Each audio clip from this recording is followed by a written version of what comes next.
Y'all know what's going on. It's time for another episode of Doing Time with Joe. I'm your host, Joe Baker. Welcome to Season 3, Episode 4 of Penitentiary Kingpin.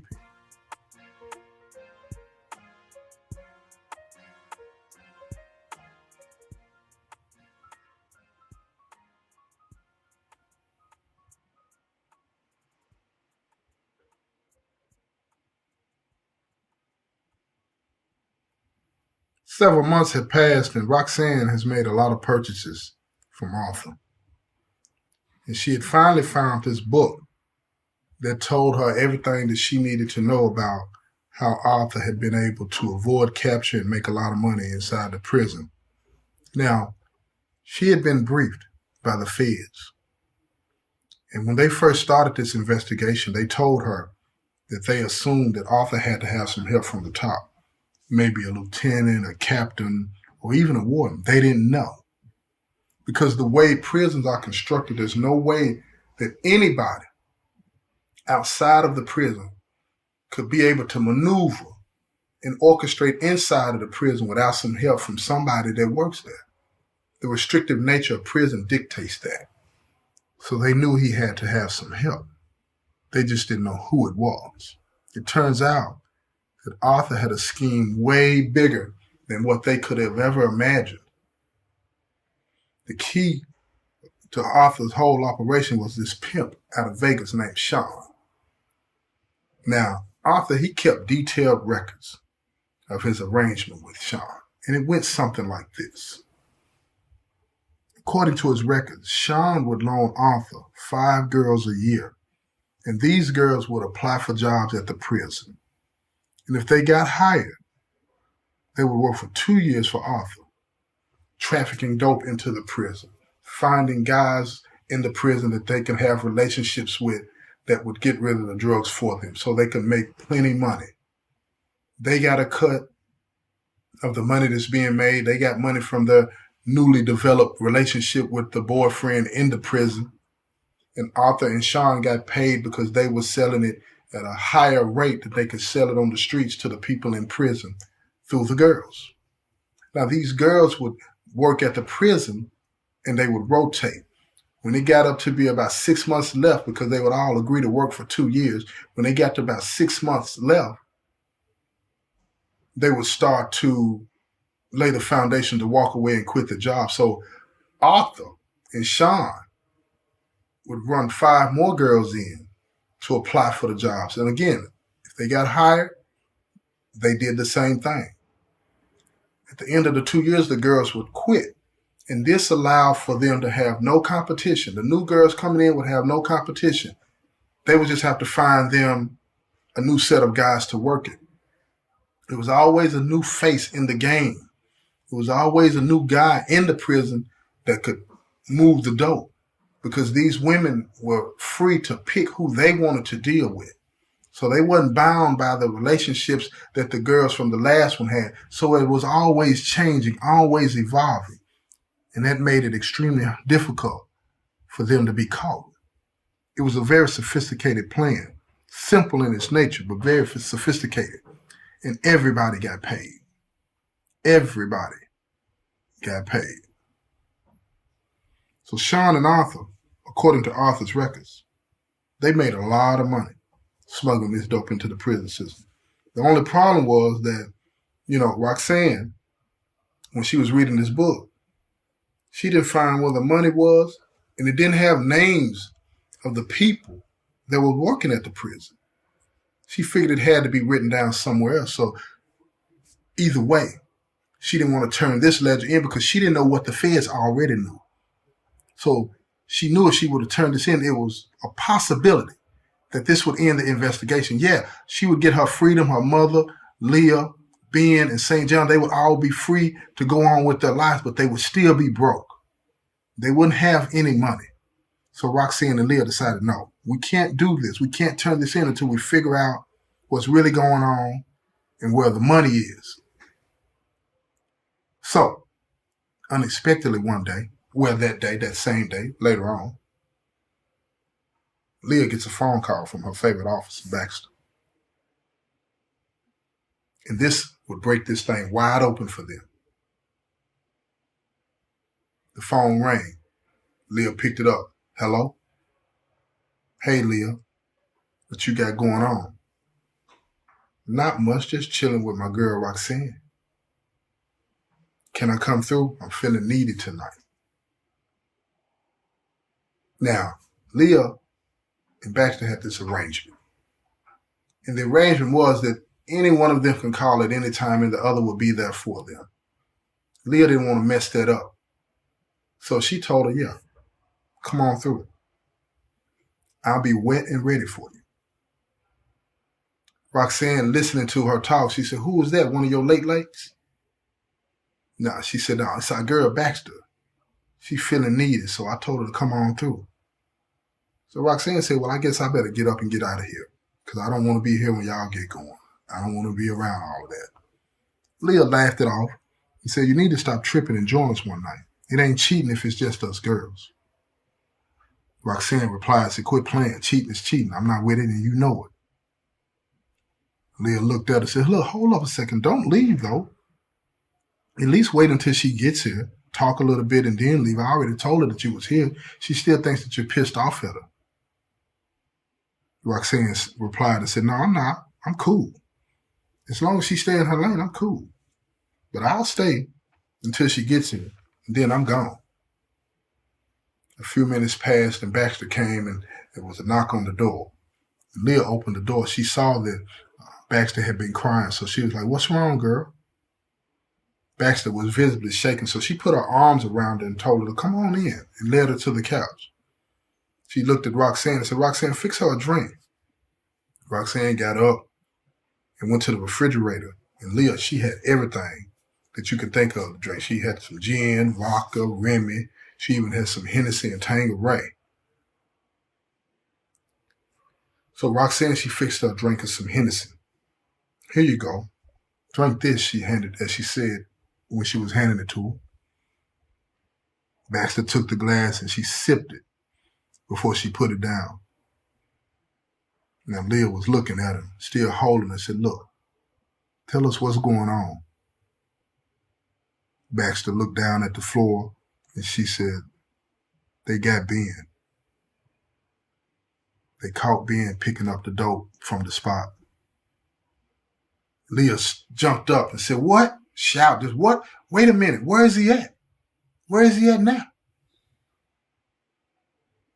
Baxter looked at it and said, they got him in the hole. He didn't say anything, so they don't know what's going on, but he is locked up, and they caught him with the dope. Roxanne stood up, and she put her fingers up to her lips to imply to Leah and Baxter, don't say a word. So she walks toward Baxter, and she starts to unbutton her shirt. Leah, she knew exactly what Roxanne was thinking. If she's come up in here wearing a wire trying to get us, we need to know. Baxter, she understood exactly what they were thinking as well. So she didn't resist. Leah unbuttoned her pants. Roxanne was unbuttoning her shirt. And then, after they got all of her clothes off of her, she stood there naked in front of them. Baxter wasn't tripping. She wasn't complaining. She understood. She understood that they thought she was the police, but nothing could be further from the truth. Now that she was naked and they continued the conversation. What are you going to do? Can't you go back to the prison and talk to somebody to help him, Leah said. No, I'm not going back to work, said Baxter. I quit. What? You can't leave now. We got a good thing going. Plus, you got to go back in there and help Ben. You can't leave my man just stranded like that. Baxter looked at her and said, look, I've been here long enough, and I've made my money. It's time for me to get back to Vegas. Now, Roxanne and Leah, knowing what they know, they looked at each other and said, this can't be. This can't be. Because they're thinking, did she just say she's going back to Vegas? So before Roxanne could get a word out of her mouth, Leah said, how long have you been working at the prison? Baxter, not thinking not really understanding why that even means anything. She said about 2 years. Roxanne and Leah, they both sit down on the couch. The room went silent. Now Baxter looks up. She said, "Why did you ask me how long I've been working at the prison?" Now Roxanne knew that whatever she said next better be good, because if she said the wrong thing, this whole thing could blow up in her face. Under no circumstances could she tell Baxter that she had been wearing a wire and helping the feds. She couldn't do that. So she went with what always works in the hood. She threw it off. She's talking about this money. She wanted to make Baxter believe that this was all about money and how much money she was making. She was going to try to convince her to, look, don't leave yet. We can make you rich.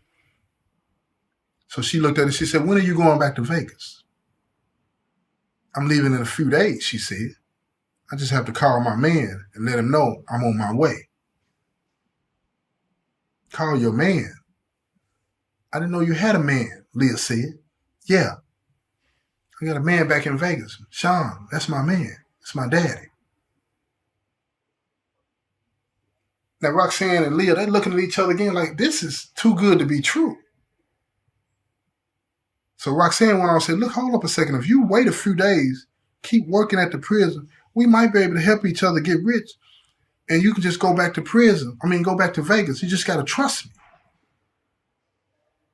So now Baxter's looking at them and saying, "Hold on, what are you not telling me? Something is going on here. You're not telling me something. I've been at this long enough to know now, you know?"